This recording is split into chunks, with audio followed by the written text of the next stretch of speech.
እኔና ወንደላጤዎቹ ክፍል 7 ደራሲ ዘሪሁን ገመቹ ተራኪ ኢልሃም ፈሪድ አሚን ቲዩብን ሰብስክራይብ ላይክ እንዲሁም ሼር በማድረግ ቤተሰብ ይሁኑን።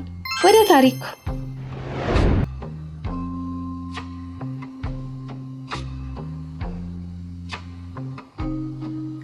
ወደ ጎባ ከተመለስኩ ዛሬ 3ኛ ቀኔ ነው። ጨለማ የሆነ 3 ቀን ካለፉ ቀናቶች ይልቅ ዛሬ የተሻለ የምደሰትበት ከጨለማ ወደ ብርሃን ጉዞ የምጀምርበት ቀን ይመስለኛል። ወደ ሽማግሌው ጋር እየሄድኩ ነው። ቀጠሮ አለን። በስምምነታችን መሰረት ፍቺ ለመፈጸም ተስማምተናል። እሳቸውም ባለፈው የሰጡኝን 50 ሺህ ብር ላይ ጠይቁኝ፣ እኔም ሚስት ነኝና ንብረት መካፈል ይገባኛል ብዬ ላልጠይቅ። በተጨማሪም ስለ ልጁ ጽንስ ስላላነሳ ተስማምተናል። አሁን ወደ ቤታቸው መሄደው ይዣቸው ወደ ፍርድ ቤት ለማቅናት ነው። መቼስ ምንም ቢሆን የጉዳዩን ገብጋቢነት ለኔ ነው የሚብሰው። ስለዚህ ጎትኩቼም ተለማምጬም ቢሳካልኝ በህይወቴ ትልቅ ድል ነው። ደረስኩና ደርበብ ያለውን የሳሎን በር አንኳኳ። ይግቡ የሚል ጎራና ድምፅ ከውስጥ ሰማሁ። ግራ ገባኝ። ያልተለመደ ነገር ነው። ገፋ አድርጌ ስገባ አንዱ አርካም ያክል ግዙፍ ጎልማሳ የቀይዳማ የሚባል አይነት ፀጉሩ ላይ ሽበት ጣል ያደረገበት ወፍራምም ቀጭንም የማይባል በቅርጫት ኳስ የሚሆን የሰውነት አቋም ያለው አይነት ሰው መሀል ሳሎን ላይ ቁጭ ብሏል። ተከትሬ ባድናቆት ስገመግመው ተገርሞ አቤት አለኝ። ጋሽ የሉ ስል ጠየቅኩት። አባዬ ነው አለ። ቁጭ በይ ይመጣል ብሎ ማስከተለ። ወደ ሱቅ ወጣ ብሎ እንደሆነም ነገረኝ። እንዴ አይገርምም? የልጄ ወንድም እኮ ነው። ወደ ውስጥ ያለው ጽንስ ወንድም የባለቤቴ የሽማግሌው ልጃቸው ነው ጠየቅኩት። አዎ ትናንትና ነው የመጣሁት፣ ካናዳ ነው የምኖረው አለኝ። አሪፍ ነው። መላኔነቴን በጥርጥር አድርጎ እየገመገመኝ እንደሆነ ይታወቀኛል። የዚህ ሰፈር ልጅ ነሽ? አይ ትንሽ ራቅ እላለሁ። ቆንጅዬ ነሽ። ደበበ እባላለሁ አለኝ። እኔም ሳራ እባላለሁ ስል መለስኩኝ። ሳራ ስምሽ እንደመልክሽ ቆንጆ ነው በማለት ተቁላላብኝ። አፍሬ አንገቴን አቀረቀርኩኝ። በውስጤ ጉድህን አላወክ፣ የአባትህ ሚስት የእንጀራ እናት እንደሆንኩኝ ብታውቅ እንዴት ትደነቅ ነበር በማለት እየተከስኩ ሳለው ሌላ ጥያቄ አስከተለ። ታዲያ እንግዳ አትቀበሉም እንዴ አለ። አረ እንቀበላለን፣ እንኳን በሰላም መጣ ስል መለስኩ። እንደዚህ በቃል ብቻማ አይደለም፣ ዞር አድርጎ ሀገሩን በማስጎብኘት በማለማመድ ነው እንጂ አለኝ። ለጊዜው ሌላ ምለው ነገር ስላልመጣልኝ እንግዲህ እንሞክራለን አልኩት። እጁን ወደ ኪሱ ሰደደና ወረቀትና እስክሪብቶ አውጥቶ ጫር አድርጎ ሲመችሽ ደውይልኝ፣ ለአንድ ሳምንት እዚህ እቆያለሁ ብሎ አስያዘኝ። ምን እንደነካኝ አላውቅም። ያለምንም መግደርደር ተቀበልኩትና ኪሴ ከተትኩት። አባትህ ይቆዩ ይሆን ስለው እሱ መልስ ለመስጠት አፉን ሲከፍት ሽማግሌው መጡ። አቤት አደነጋገጣቸው! የሚገርም ነበረ። ልክ ሰይጣን ከናካሉ ቤታቸው ቁጭ ብሎ የጠበቃቸውን ያስመሰሉት። አንቺ መጣሽ እንዴ አሉኝ። አዎ ዛሬ ቀጥሮኝ ነበር እኮ ስል መለስኩ። ቀጥሬሽ ነበር እንዴ አሉና ወደ ልጃቸው ዞረው ታወቃችሁ፣ ሳራ ትባላለች፣ ምግብ የምታበስልልኝ ሰራተኛ ነች አሉት። ሰራተኛ እሷ አለ ከግምቱ ውጪ ስለሆነበት። አዎ ሰራተኛቸው ነው ብዬ ለእሳቸው ንግግር እውቅና ሰጠው። ምን ቸገረኝ? በአሁኑ ሰዓት እሳቸውን በማስደሰት የምኞቴን እንዲፈጽሙልኝ ማበረታታት እንጂ አስቆጥቻቸው ወይም አስቀይሜያቸው ወደኋላ እንዲያፈገፍጉ ማድረግ አልፈልግም። መንገድ ስከፍትላቸው እሳቸው ቀጠሉበት። ምን እባክህ አንድ ታማሚ እናት አለቻት። እዚህ ግቢ ውስጥ ላሉ ወንደላጤዎችና ለኔም ጭምር ምግብ እያበሰለችና ቤት እያጸዳች በየወሩ በምታገኘው ብር ነው እናቷን የምታስተምመው። ደሞዟን ልሰጣት ዛሬ ቀጥሬያት ነበር፣ ረሳሁት የሚል ረዘም ያለ ማብራሪያ ከሰጡ በኋላ ከኪሳቸው 400 ብር አወጡና እጄ ላይ አስቀምጠው በይ በርቺ፣ ደህና ዋይ አሉኝ። ውጭልኝ፣ ከልጅ አጠገብ ጥፊልኝ፣ የኔና አንቺ ሚስጥር ልጄ ጆሮ እንዲደርስ አልፈልግም እያሉኝ እንደሆነ ወዲያው ገባኝ። እንጂማ እኔ ለምን እንደመጣ ያውቁታል። እሳቸው ጋርም ደሞዝ የለኝም። ይችን 400 ብር ለማስመሰል ነው የሰጡኝ። ምንም ማድረግ ስለማልችል እያቅማማው ከተቀመጥኩበት ስነሳ ልጅዬ እንዲህ አባዬ የወር ደሞዙ 400 ብር ብቻ ነው ብሎ በአግራሞት ጠየቃቸው። 500 ብር ነው። 100 ብሩን በቀደም ተበድራ ስለወሰደች ነው የቀነስኩባት አለው። ቢሆንም በጣም ትንሽ ነው። ወር ሙሉ ለፍታ 500 ብር አለና ወደ ኪሱ ገብቶ ድፍን የ100 ብር ዶላር አወጣና ሳራ እችን ያዣት ብሎ አስጨበጠኝ። አይናቸው በንዴት ተበለጠጠ። አይ አንተ ይሄ እኮ ካናዳ አይደለም ኢትዮጵያ፣ ከኢትዮጵያም ጎባ ነው፣ 500ም ሲበዛ ነው አሉት። እኔ መስግኜ ልወጣ መንገድ ከጀመርኩ በኋላ ሐሳቤን ቀይሬ ጋሼ አንዴ ውጪ ላናግሮት ስል ጠየኳቸው። ምንድነው የምታናግሪኝ? ደግሞ ምን ቀራሽ? የ3 ወር ደሞዝሽን አግኝተሽ ጮህብኝ። ፈስ ያለበት ዝላ አይችልም አይደለም የሚባለው? ልጃቸው ተሳቀቀ። እንዴ አባዬ አናግራት እንጂ ሰው ሰውን የሚፈልገው ለብር ብቻ እኮ አይደለም፣ ሌሎች ብዙ ጉዳዮች ይኖሩታል አላቸው። አዎ እዚህ ግቢ ውስጥ ያለ አንድ ወንድ ላጤ ደሞዜን አልከፍልም ስላለኝ አማኑኤል ልልኮት ፈልጌ ነበር ብዬ እንዳኮረፈ ሰው ቤቱን ጥዬ ወጣሁ። እንደዛ ቲም ታዲያ እያሉ ከኋላ ተከተሉኝና ግቢው መውጫ ጋር ስደርስ አስቆሙኝ። ስሬ እንደደረሱ በሹክሹክታ ወይዘሮ ምን አባሽ ነው ሰፈትረሽ ቤት የምትገቢው? እንደሌለው ስታውቂያት ትመለሽም ነበር አሉ። ይቅርታ አሁን ወደ ቀጠሯችን መሄድ አንችልም ስል ጠየቅኩ። ኧረ እባክሽ ልጄን ብቻዬን ጥየው ከአንቺ ጋር ልንዘለዘልሽ አሉ። እና ምን ይሻላል ስላቸው 1 ሳምንት መጠበቅ አለብሽ እሱ እስኪሄድ ድረስ አሉኝ። 1 ሳምንትማ እዚህ መቆየት አልችልም። እናቴን እኮ ሰው ሀገር ጥያት ነው የመጣሁት። አያገባኝም፣ አልችልም። መቆየት አይሆንልኝም ካልሽ ወደ እናትሽ ሂጂና ስጠራሽ ተመልሰሽ ትመጫለሽ። ኧረ ተው ነገ ከነገ ወዲያ ለምን አይፈቅዱልኝም? አልችልም አልኩሽ እኮ አሉ በንዴት። መቻል አለቦት አልኩኝ እኔ። ምን የግድ ሰማንያችን በፍርድ ቤት በአፋጣኝ መቀደር አለበት ስል ልታዥኝም ያምርሻል አለ ሽማግሌው። አዎ ነገና ከነገ ወዲያ ብቻ ነው የምጠብቁት። እምቢ ብል ምን ልታደርጊ? እርስዎ እምቢ ካሉማ ከልጆ ጋር በጉዳዩ ዙሪያ እንነጋገርበታለን ስላቸው ተወጣጥረው የነበሩ ሰውዬ በአንዴ ኩምሽሽ አሉ። ያ ደግሞ የገመትኩት ነገር አረጋገጡልኝ። ክፍተቴን አውቀው ሲጫወቱብኝ ቆይተው የለ አሁን ደግሞ ክፍተታቸውን አገኘው። ስለዚህ በአግባቡ መጠቀምና ያለመጠቀም የኔ ጉዳይ ነው። እንዳታስቡ ልጅ አጠገብ ቀርባለሁ ብትይ እንደው ሽማሽ ድምጥ ማጥሽን ነው የማወጣው አሉኝ። ሁሌ ማጥፋት የለም አንዳንዴም እጠፋለሁ ሲሉ መጥፋት ያጋጥማል። ለማንኛውም እስከ ከነገ ወዲያ ጠዋት ካልደወሉልኝ ለልጁ ስደውልና ከእርሱ ጋር እንዲያማልደኝ እማጸነዋለሁ። እንደታሰብኩት ደግሞ በእናቱ ነው መሰለኝ ወጣው። የዋህና ዛኝ ነገር ነው ብዬ በአሽሙር ወጋ አደረኳቸው። አንቺ ሜንጦ የቤቱን ስልክ አሁኑኑ ነቅለዋለሁ፣ ለምን አባሽ ታገኘዋለሽ አሉኝ። ለሱ አያስቡ ሞባይል ቁጥሩን ሰጥቶኛል። ለማንኛውም ደህና ይሁኑ ብያቸው ተመጻድቄ መንገዴን ቀጠልኩ። ተስፋ የቆረጡ ይመስላሉ። ሰውነታቸው ሁሉ መንቀጥቀጥ ጀምሯል።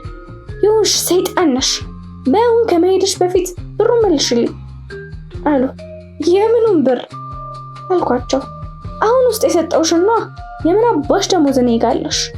ከጊዜ ወጣውና ልጃቸው የሰጠኝን ዶላር አስቀርቼ የእሳቸውን 400 ብር ወርዶ ሌላቸው መንገዴን ቀጠልኩ። እኔ 50 ሺህ ብሩን መስሎኝ ነበር የደነገጥኩት። ከ3 ቀን በኋላ ለመጀመሪያ ጊዜ ደስ አለኝ። በቃ ካሁን በኋላ በ2 ቀን ውስጥ እሳቸው ከጠመዱኝ ወጥመድ ፈተና እንደሚለቁኝ እርግጠኛ ሆኛለሁ። እቤት ገብቼ ትንሽ አረፍ እንዳልኩኝ ወንድሜ የሆነች ብቻ ወረቀት አምጥቶ ሰጠኝና የሆነ ሰውዬ ነው ስጣት ብሎ ይሰጠኝ አለኝ። ተቀብዬ አነበብኩ። ሳራ ሰላም ነሽ? በጣም እፈልግሻለሁ። ነይና ጠይቂኝ አደራ፣ ላንቺው ስለሚጠቅምሽ ጉዳይ ላናገርሽ ነው አለየኝ ይላል። አንብቤ ስጨርስ ተነገጥኩ፣ አፈርኩም። የደነገጥኩት ምን ሊነግረኝ ይሆን የሚል ስጋት ስለያዘኝ ነው። ያፈርኩት ደግሞ እስከዛሬ ሄጄ ባለመጠየቄ ነው። ወዲያው ሰላቅማማ ነበረ። ተነስቼ ሄድኩት። ወህኒ ቤት እንደደረስኩ ጠሩልኝ። በአጭር ቀን ውስጥ ግርችፍችፍ ብሏል። ቢጃማ ቱታ ለብሶ ሸበት ተጫምቶ ሰላም ነሽ ሳራ? ሰላም ነኝ ፈጣሪ ያውጣ አልኩት። ከዚህ በፊት የታሰረ ሰው ጠይቄ ስለማላቅ ምን እንደሚባል አላውቅም። አሜን ስለመጣሽ አመሰግናለሁ አለኝ። ካልወትሮ ትሁት ሆኖ አገኘሁት። ዛሬ ነገ ስልክ ሆኖ እንጂ ልጠይቀው ይገባ ነበረ ስለው ግድ የለም ለመሆኑ ከሽማግሌው ጋር እንዴት ናችሁ አለኝ። አሪፍ ነን ስለው አሪፍ ነን ማለት ያው በሆነ ጉዳይ ስላልተስማማን ልንፋታ ተስማምተናል። ልንፋታ አለኝ ደንግጦ። አዎ ልንፋታ አልኩት። ይህን ፈርቼ ነው ያስጠራሁሽ። ቢያንስ 1 ሚሊዮን ብር ካልሰጡሽ እሺ እንዳትያቸው። እኔማ እንደቀለዱብሽ የእጃቸውን ማግኘት አለባችሁ፣ በብርም ቢሆን መቀጣት አለባችሁ አለኝ። ትቀልዳለህ እንዴ? 1 ብርስ ባይሰጡኝ ተስማምተው ብቻ ፍቹን ቢፈጽሙልኝ እድለኛ አይደለም? ደግሞስ አፌን ለማበላሸት ካልሆነ ስጡኝ ስላልኩ አንስተው የሚሰጡኝ ይመስላል ስለው፣ ይኸውልሽ ሳራ ልጅ አትሁኚ፣ ትልቅ እቅድ አለኝ። ለአንቺ ስል ሳይሆን ለራሴ ስለምፈጽመው 15 ቀን ታገሺ። ከ15 ቀን በፊት ያልኩሽን ያክል ብር ከሰጡሽ ተቀበይና ተፋች፣ ካልሆነ ግን 15 ቀን እንደምንም አዘጊው። ከዛ በኋላ ካልሰጡሽ የበለጠ ብር በእጅሽ ይገባል። ይልቅ እድልሽን ተንቀጭቅጨሽ እንዳታበላሽ። አሁን ልነግርሽ የምችለው ይህን ያክል ብቻ ነው። እንዳልኩት አድርጊ። 1 ሚሊዮን ካልሰጡሽ እንዳታደርጊው አለኝ። ተሰናበትኩትና በሌላ ትካዜ ተውጬ ወደ ቤቴ ተመለስኩ። ወይ ፈተና! ምን ሊያደርግ አስቦ ይሆን? እሱ በእሳቸው ላይ የሚያደርገውስ ነገር እንዴት አድርጎ ነው ከእሳቸው ጊዜ ያን ያክል ብር እንዳገኝ የሚያደርገኝ? ወደ ናዝሬት ተመልሻለሁ። የተወሰኑ የቤት ዕቃዎችና 2 ወንድሞችን ይዤ ስለመጣው ወደ የተከራየናት ቤት ነው የገባነው። 4ታችንም አንድ ክፍል ቤት ውስጥ ነው የታጎርነው። ቢጠበንም ለጊዜው ተስማምቶናል። በነገራችን ላይ ከመጣው ቀን አንስቶ ሽማግሌው በቀን ቢያንስ 3 እየደወለ ይጨቀጭቀኛል። ምን እያለ እንደማትሉ እርግጠኛ ነኝ። ምክንያቱም ታውቃላችሁ ፍርድ ቤት ሄደን እንለያይ ነው የሚለኝ። እኔ ደግሞ አይ ሐሳቤን ቀይሬያለሁ፣ እፈልጎታለሁ፣ ቤት ውስጥ መግባት ነው የምፈልገው እያልኳቸው ነው። እንደዛ ሲንጠባረሩብኝ የከረሙት ሰውዬ አሁን ደግሞ በተራቸው ሲለማመጡኝ ብታዩ ትገረማላችሁ። ይገርማል። የሰው ልጅ ሲባል ከሁኔታዎችና ከወቅቶች ጋር እንዲህ መቀየሩ አይገርምም? ሲደንቅ ሰውየው እድሜያቸው ረጅም ነው መሰለኝ። አሁን ስማቸውን ሳነሳ ደወሉ። ስልኬን ይዤ ከቤት ወጣሁ። እዛሽ ክፍል ውስጥ እናቴና ወንድሞቼ ባሉበት እንደ ልብ ከሳቸው ጋር መጨቃጨቅ ይከብደኛል። ሄሎ ሳርዬ እንዴት ነሽ? እናትሽ በጎ ነች? ደህና ነሽ? ተሽሏታል? ይኸውልሽ ሳርዬ እንደው ትንሽ ከቸገረሽ ብዬ 1000 በንግድ ባንክ በኩል ልኬልሻለሁ አሉኝ። ለማን አልኩኝ። እንዴ ለማን ትኛለሽ እንዴ? ላንቺ ነዋ። አይ ምን አሳስቦት ብዬ ነዋ። ምን ማለትሽ ነው? ምንም ሁኔታዎች ሳይፈቅዱ ቀርተው ዛሬ ልንለያይ ቢሆንም ለተወሰነ ጊዜ ባልና ሚስት ሆነ እንደነበር ሲታሰብ ቀላል አድርገሽ አትመልከቹ። አልሞላ እያለ ነው እንጂ ሁሌ እኮ የሆነ ነገር ላደርግልሽ አስባለሁ። እሺ ይሁን፣ ፈጣሪ ይስጥልኝ፣ ደህና ይዳሩ አልኩኝ። ቆይ ሳራ መች ጨረስኩኝ አለ ሽማግሌው። ምን ቀሩት? ቶሎ ይጨርሷ አልኩኝ። መች ነው የምትመጪው አሉኝ። የት አልኩኝ። እዚህ ጎባ ነዋ። ምን ነው ጉዳይ አሉት? ፈለጉኝ እላቸው። አዎ አለኝ እንጂ። እንግዲያው የሚፈልጉትን ነገር በወረቀት ጻፉና በልጆት በኩል ላኩልኝ። ነገ አዲስ አበባ ይመጣ የለ ቅዳሜ ናዝሬት ላይ ለመገናኘት ቀጠሮ ስላለን በዛን ጊዜ ይሰጠኛል። አንቺ አብደሻል እንዴ? ከልጄ ስር ዞር በይ አላልኩሽም? ለምን ሰይጣን ትሆኝብኛለሽ? ምን አሉኝ? አይሰማም ይቆራረጣል አልኳቸው። ላደናገራቸው ፈልጌ ነው እንጂ ምንም የሚቆራረጥ ነገር የለም። ከልጄ ራቂ ነው የምልሽ። የአጉል ህልምሽን ተይና መቼስ ዘንድሮ ላንቺ ነው የሆነሽ። ምን አደርጋለሁ? 100,000 ብር ልስጥሽና ዛሬ ነገ ሳትይ ነይና ልባት እናበጅላት። 300,000 ብር ልስጥሽ ነው ያሉኝ። አይሰማም። ዘጋሁባቸው። መልሰው ከመደወላቸው በፊት ስልኬን ሙሉ በሙሉ አጠፋሁት። አዎ ስንት ጊዜ አንጀቴን ሲያሳርሩኝ ከርሞ የለ የጊዜ እንጂ የሰው ጀግና የለውም ይባል የለ። አሁን ደግሞ ባለ ጊዜዋ እኔ ስለሆንኩኝ ቀብራር ለበለባቸው ብድሬንም ልመለስ። በነገራችን ላይ እንዲህ ልብ እንዲሰማኝ ያደረጉ 2 ነገሮች ናቸው።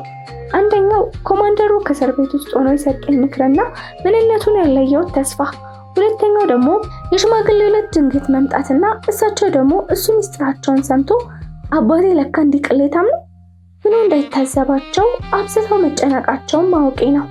በዛ ላይ ልጁ ደግሞ በስልክም ቢሆን ከኔ ጋር በጣም መቀራረቡ በቀን ቢያንስ አንዴ ይደውልልኛል። ሁኔታዎችን ተረጋግቼ እንድከወን አድርጎኛል።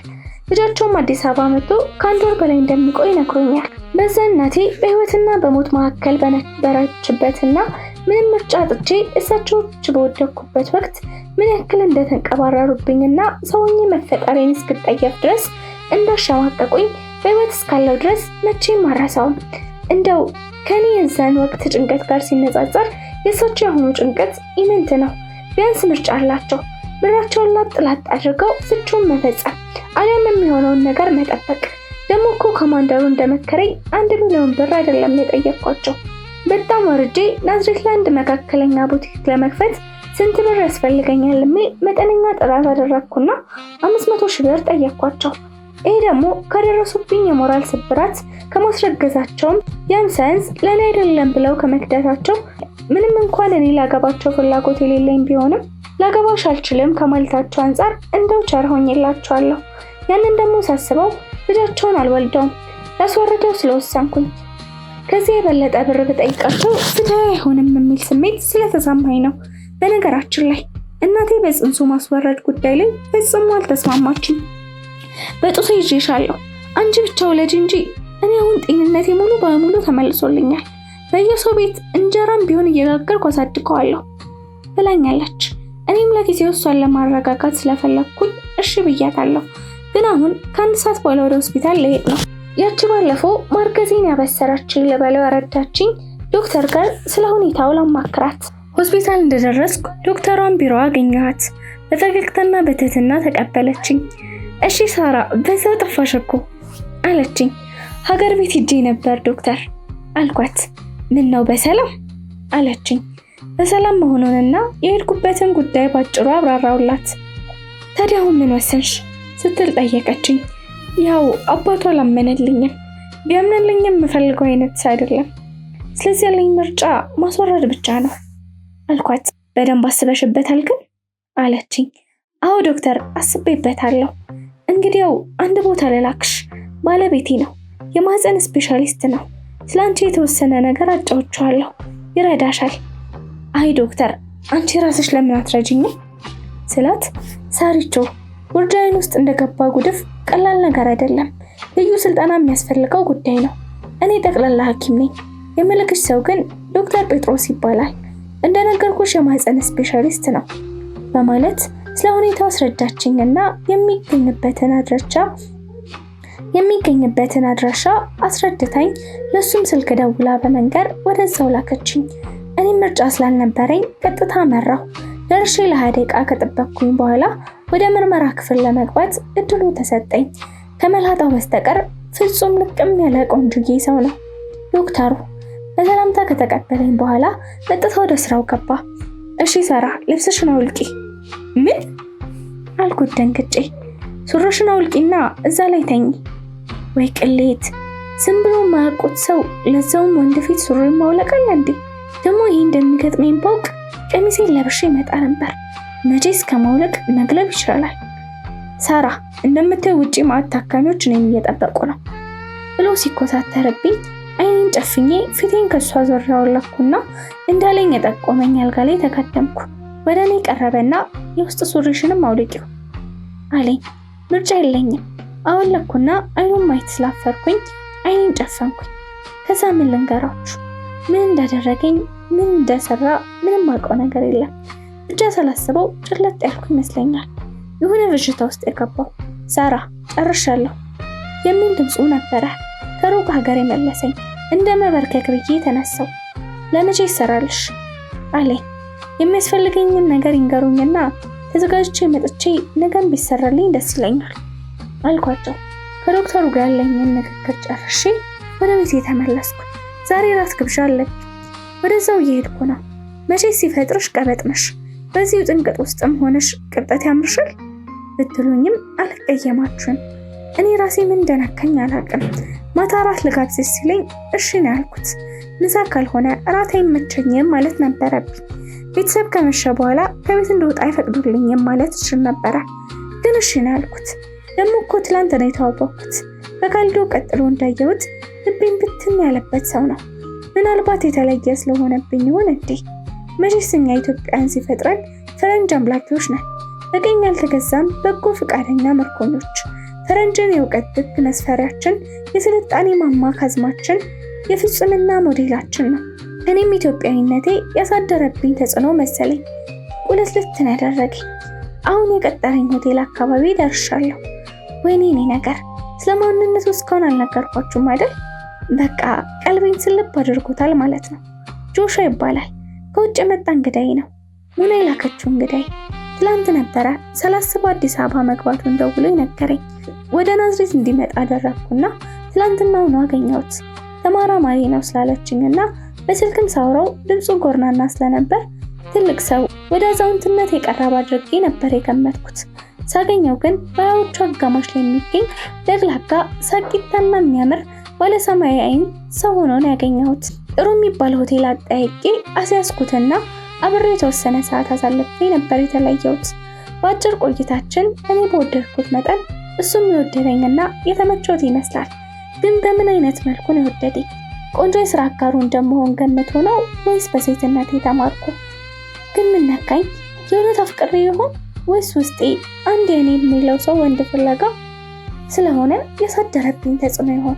እንደደረስኩኝ ጆሹዋ ቀድሞ ሲጠብቀኝ ያገኘሁት። መቼስ ቀጠሮ ነገር እኛ ሀበሾች ከሀበሾችም እኛ ሴቶች አይሞላልንም።